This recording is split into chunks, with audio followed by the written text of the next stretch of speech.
Well, good morning again. Well, I tell you, the church is certainly alive this morning. There's sounds of hammering and stuff downstairs, and the Bible study going on in the room next door. So if again, this is one of those days that if you happen to hear any kind of outside noises, don't be alarmed. Church, it's just the church breathing, the church alive again, and oh, what a wonderful thing that is! How great it is for this church to again be able to be alive. And then next week we add another group that's coming in also. It's going to be hopping around here, friends, and that's terrific. You know, we're talking about neighbors and we're talking about being neighborly. Well, Christians, well, not just Christians, all people, but Christians in particular should be making a point in their lives of reaching out to those in need.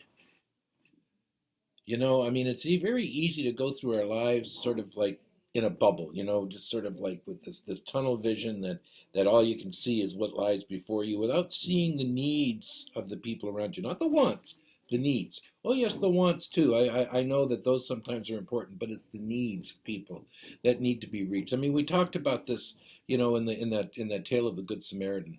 Well, many of you who know me know that I'm a geek when it comes to song lyrics, but there's a reason for that, and the reason is that I find a great deal of inspiration, and I like to look at the basic meaning, the meaning of the words that are written, and many of the Motown songs, particularly of those written by Smokey Robinson and Holland Dozier Holland, that many of them have a much deeper meaning than the teeny bopper or teenage the teenage dance parties that they were played at. And one such song, and it always struck me at a very young age, obviously 1967. I was 15 years old when this song came out onto the charts. It came out as number one, held number one for 2 weeks, but it became the signature song for a group called the Four Tops. And nowhere in the Bible is this point of reaching out in need, to those in need, any better illustrated. Nowhere outside of the Bible is this any better illustrated than in one of these top 500 songs of all time, that great Holland Dozier Holland song that was recorded by the Tops in 1967, and you know it as "Reach Out, I'll Be There." And now imagine, if you would. Just travel with me here back into to your radios. I'm not going to sing this to you because, well, I probably could, but it's going to be very difficult not to. But just imagine, if you would, that beautiful voice of the late great Levi Stubbs as he comforts us with these words. Now remember, he's singing to a bunch of teenagers, but listen to the words. Now, if you feel that you can't go on because all of your hope is gone, and your life is just an illusion, until happiness is just an illusion and your world is crumbling down, well, darling, reach out. Just reach on out for me. Reach out for me. I'll be there with a love that will shelter you. I'll be there with a love that will see you through. I'll be there to always see you through. When you feel lost and about to give up because your best just ain't good enough, and you feel the world has grown cold, and you're drifting out all on your own, and you need a hand to hold. Well, darling, reach out. Come on and reach out for me. Reach out for me. I'll be there to love and comfort you, and I'll be there to cherish and care for you. I'll be there to love and comfort you. I can't, I can tell the way you hang your head. You're without love, and now you're afraid, and through your tears you look around, but there's no peace of mind to be found. I know what you're thinking. You're alone now, no love of your own. But darling, reach out. Come on, reach out for me. Reach out for me. Just look over your shoulder. I'll be there to give you all the love you need, and I'll be there. You can always depend on me.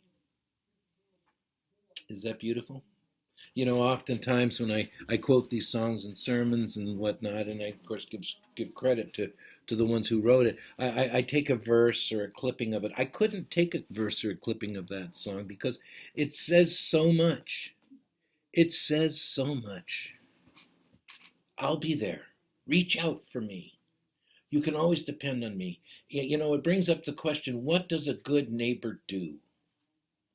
Well, in the scripture, and it's in verse 10, 33, and 35, it showed that the good neighbor is one of caring and compassion to those in need, you know?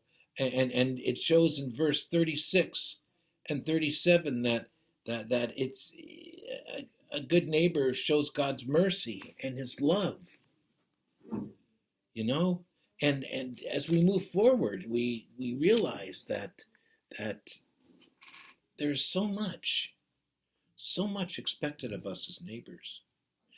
But again, like I said last week, it's how we're wired to reach out to those in need. You know, just look over your shoulder, the song says, I'll be there. How wonderful is it to be able to count on somebody like that? I can tell you that I know in this church, for most of the folks, most of the parishioners in this church, this is the way they are.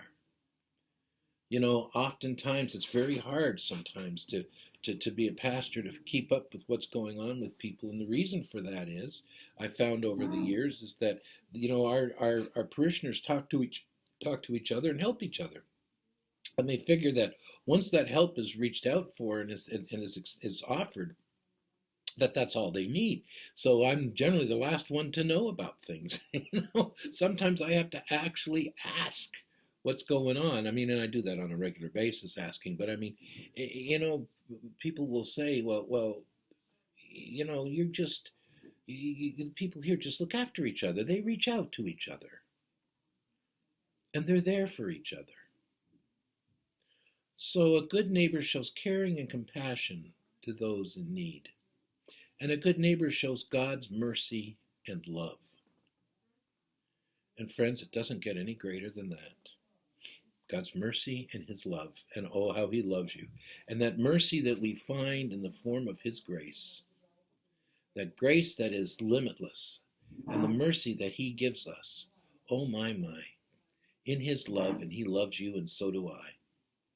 And until tomorrow, God bless you, and stay safe and stay healthy, and I'll see you then. Goodbye.